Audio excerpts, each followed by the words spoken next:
1999년 9월 30일 일본 도카이무라의 핵연료 재처리 공장은 평소와 다름없는 하루를 시작했습니다.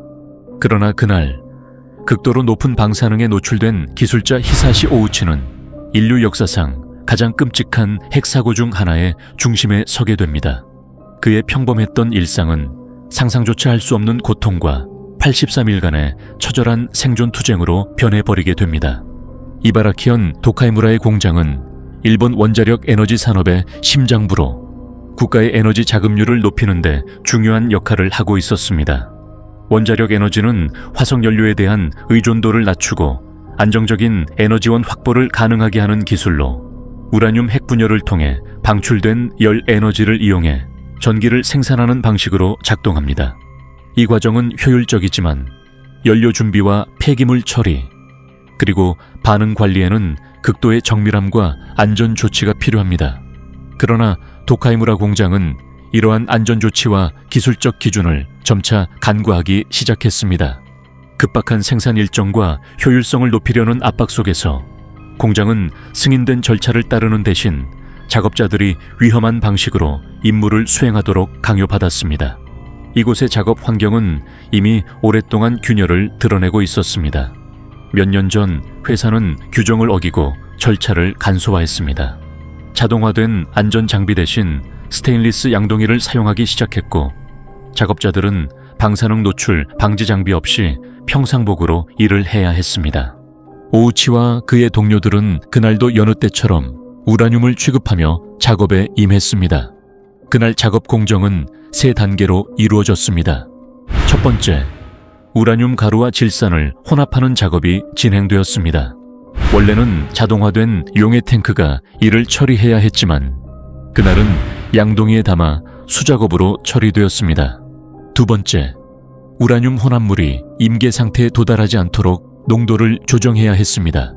그러나 보호 장비가 없는 작업자들이 이를 손으로 직접 처리하고 있었습니다. 마지막 단계, 생성된 혼합물이 침전 탱크에 옮겨지며 안정화되어야 했지만 작은 실수가 끔찍한 결과를 불러왔습니다. 오전 중 우라늄 용액이 완충 탱크 대신 침전 탱크로 잘못 옮겨지며 탱크 내 농도가 급격히 증가했습니다. 그리고 그 순간 아무도 예상하지 못한 끔찍한 일이 벌어졌습니다. 오전 10시 35분경 도카이무라 공장의 한 작업실, 오우치와 시노하라는 평소와 다름없이 우라늄을 스테인리스 강철 양동이에 섞는 작업을 하고 있었습니다. 감독관 요코카와는 바로 옆 사무실 책상에서 그 과정을 지켜보고 있었죠. 그러나 이들의 손길은 그날 단 한 번의 치명적인 경계를 넘어가고 있었습니다. 우라늄 농도의 법적 한도를 7배 초과한 물질이 양동이에 담겨 있었던 것입니다. 오우치는 몸을 숙여 침전 탱크 위에서 작업을 이어갔고, 시노하라는 그를 도와 용액을 부었습니다. 이때 기이한 경보음이 공기를 가르며 울리기 시작했습니다. 경보음과 함께 그들 앞에 펼쳐진 것은 정체를 알 수 없는 푸른빛의 섬광이었습니다. 작업실을 환하게 채운 이 푸른빛은 단순한 빛이 아니었습니다. 체렌코프 복사선이라 불리는 이 현상은 전자들이 빛보다 빠르게 움직이며 만들어낸 충격파였습니다. 하지만 그 빛이 아름다워 보일 틈은 없었습니다. 방출된 것은 상상을 초월하는 방사선 에너지, 그리고 치명적인 감마 입자였습니다. 이 순간 통제 불가능한 핵분열 연쇄의 반응이 침전 탱크 내부에서 시작되었습니다. 탱크 안에 있던 우라늄은 핵분열을 일으키며 방대한 양의 방사선을 주변으로 퍼뜨렸습니다. 사건은 단순히 공장 안의 문제가 아니었습니다. 방사선은 곧 작업실을 넘어 주변 환경까지 오염시키기 시작했으며 실내에 있던 모든 것은 치명적인 방사선량에 노출되었습니다. 당시 방사능 안전 노출 한도는 연간 20에서 50mS로 제한되어 있었습니다. 그러나 이 순간 그 제한은 무의미해졌습니다. 오우치가 받은 방사선량은 무려 17,000mSv, 시노하라는 10,000mSv, 요코카와는 3,000mSv를 흡수했습니다. 이는 각각 치사량을 훨씬 넘어서는 수치로 단순히 과도한 노출을 넘어 몸을 근본적으로 파괴하는 수치였습니다. 사고 직후 오우치와 시노하라는 자신들의 몸에 일어난 변화에 혼란을 느끼며 구토와 극심한 통증에 휘말렸습니다. 상황이 심상치 않음을 직감한 그들은 재염실로 뛰어갔지만 이미 돌아올 수 없는 경계를 넘은 뒤였습니다. 오우치는 곧 의식을 잃었고 세 작업자 모두 일본 방사선의학 종합연구소로 급히 이송되었습니다. 방사능에 피폭되면 우리 몸은 눈에 보이지 않는 방사선의 치명적인 공격을 받습니다. 이 에너지는 세포 깊숙이 침투해 DNA를 파괴하거나 돌연 변이를 일으키며 정상적인 복구를 불가능하게 만듭니다. 이는 몸속에서 서서히 모든 기능이 붕괴되는 과정과 같습니다. 특히 고용량 방사능에 단시간 노출되면 급성 방사선 증후군이라는 극단적인 증상이 나타납니다. 심한 메스꺼움과 구토로 시작해 피부에 화상이 생기고 극심한 피로와 근육통이 뒤따릅니다. 몸의 내부 장기와 면역체계가 무너지고 감염과 출혈로 이어지며 생존 가능성은 극도로 낮아집니다. 방사능 피폭은 생존자의 삶에도 깊은 흔적을 남깁니다. 노출된 방사선은 유전제 손상을 입혀 암, 백혈병 혹은 기타 치명적인 질병의 발생 확률을 높이며 심지어 그 피해가 다음 세대에까지 영향을 미칠 수 있습니다. 방사능은 색도, 냄새도, 소리도 없기에 우리가 그 존재를 깨닫기도 전에 이미 몸속 깊숙이 침투해 돌이킬 수 없는 피해를 남깁니다. 그러나 오우치는 이런 방사능 피폭 환자를 능가하는 매우 심각한 상태였습니다. 죽음에 가까운 생존 단계, Walking Ghost Phase. 의료진은 그를 이렇게 불렀습니다. 외관상 그는 처음엔 비교적 정상처럼 보였습니다. 그러나 내부적으로는 그의 신체가 점진적으로 무너지고 있었습니다.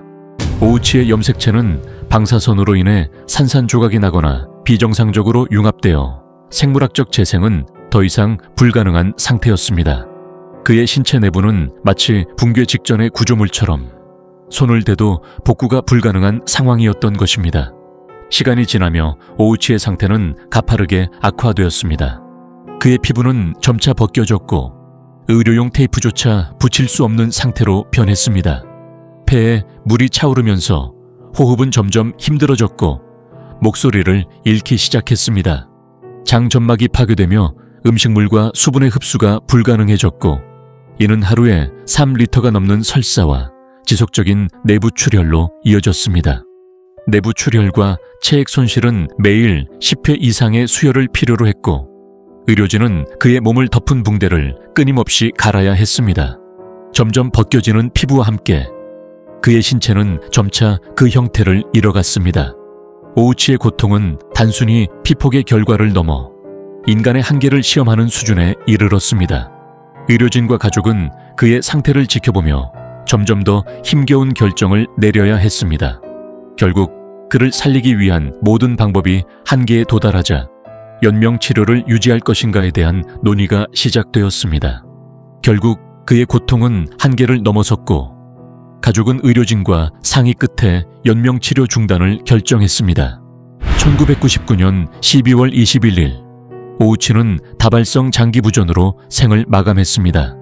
도카이무라의 그날 방사능에 휩싸인 작업자들은 차례로 쓰러졌고 오우치와 시노하라는 결국 죽음에 이르렀습니다. 살아남은 요코카와 역시 평생 지울 수 없는 상흔을 안고 살아가야 했습니다. 하지만 이들의 고통이 끝난 뒤에도 도카이무라 사고의 그림자는 사라지지 않았습니다. JCO의 책임자 6명은 법정에 서야 했습니다. 업무상 과실치사와 핵안전법 위반으로 기소되었지만 이들의 형량은 그날 잃어버린 생명과 비교조차 할 수 없을 정도로 가벼웠습니다. 피해를 입은 지역 주민들에게 지급된 보상금 약 126억 엔. 그러나 돈으로 지워지지 않는 공포와 상처는 여전히 그곳에 남아 있습니다. 사업 면허를 박탈당한 JCO는 역사의 뒤편으로 사라졌지만 그곳에 남겨진 비극의 흔적은 결코 지워지지 않았습니다. 비극은 단지 작업 현장에 국한되지 않았습니다. 이 사고는 핵 에너지를 다룬다는 것이 단순한 기술 문제가 아니라 생명과 안전을 담보로 하는 위험한 도박임을 적나라하게 드러냈습니다. 사고 이후 많은 이들이 묻습니다. 왜 우라늄 혼합을 하는 그 순간 경보가 더 빨리 울리지 않았는지, 왜 작업자들은 보호복조차 착용하지 않은 채 위험 속에 노출되었는지, 아니 애초에 왜 시스템은 그토록 쉽게 무너졌는지 대답 없는 의문은 마치 방사능처럼 그 주변을 떠돌며 사람들의 마음속에 깊은 의구심과 불안을 심었습니다. 도카이무라 사고는 핵 안전의 중요성과 비인간적인 노동 환경의 위험성을 여실히 드러낸 비극적인 사건으로 일본의 원자력 산업에 깊은 상처를 남겼습니다. 오늘의 이야기는 여기까지입니다. 시청해 주셔서 감사합니다. 구독과 좋아요 부탁드립니다.